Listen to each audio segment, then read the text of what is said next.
Communication's a key aspect to many things in life, including boating. I mean, just imagine if somebody from shore had been able to communicate to this boater about the sandbar being there. Welcome back, crew, to this week's episode of Boneheaded Boaters of the Week, and today we're going to talk about that.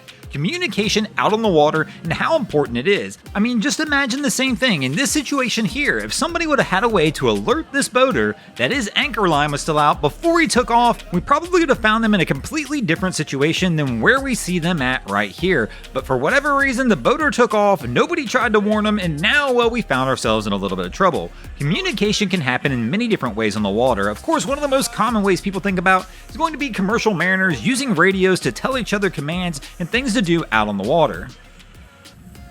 Kind of like we see here, where John's down in the engine room waiting a port and command when the boys decide they're going to go ahead and mess with him. But this shows you how important communication can be out on the water. John's down there waiting on this important communication but can't hear the radio, just feels the vibrations of the radio. But this could trigger John to do something he unintentionally doesn't want to do.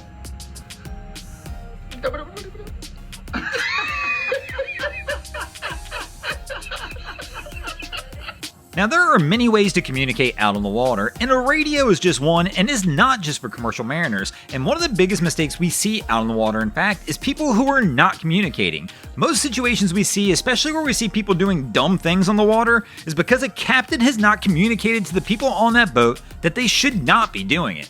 And this is what makes communication out on the water one of the most important things, is a lot of people when they get on your boat don't know exactly what they're supposed to be doing and what they're allowed to do and what they're not allowed to do. And as a captain, if you don't communicate that to them, well, you're at fault. In fact, as many of you know, as a captain of a vessel, you're responsible for everybody on board your boat, you're responsible for their safety, and of course you're responsible for any actions that occur on the boat. So your clear, concise communication is key. I mean, just a little misstep in communication can lead to all of a sudden you're trying to get something out of the water, to the next thing you know, there's two people in the water with the boat moving in gear and nobody at the helm. Obviously, dangerous situations can pop up from communication not being clear. Now, communication is not always going to be verbal in boating. Sometimes it's going to be by clear, concise boating actions, like when you full throttle it toward the bridge to let the bridge operator know you're coming through, or like when you make a quick, intentional turn to show a boater that you're making a change of direction to try and avoid an accident. Clear communication really is one of the biggest keys out on the water, and it can make or break the day.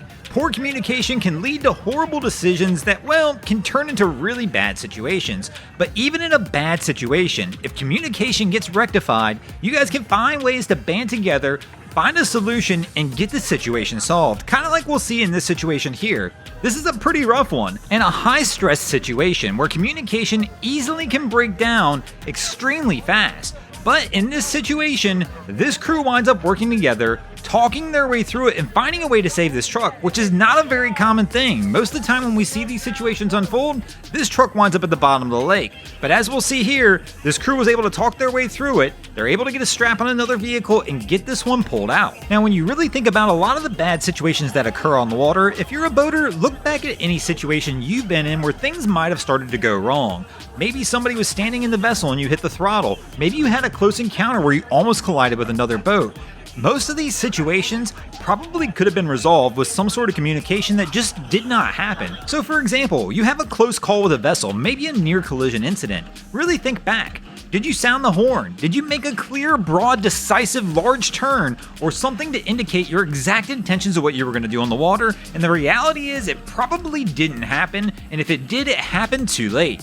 So if you take anything from this video, just remember this: communication is the key to safe boating. That's communication with people inside your vessel and of course with other vessels out there on the water. Once again, it can be done through verbal communication on the radio or by actions you do, but whatever you do, do it early and do it deliberately and things will be a whole lot safer. I mean, surely if these guys here can communicate with these horses to get this boat back safely down in the water, we can find ways to communicate with people at the boat ramp if we see them doing something that might get them into trouble, to go ahead and help everybody else be a little safer out there on the water. Thanks for watching, guys. I hope you enjoyed this episode of Boneheaded Boaters of the Week.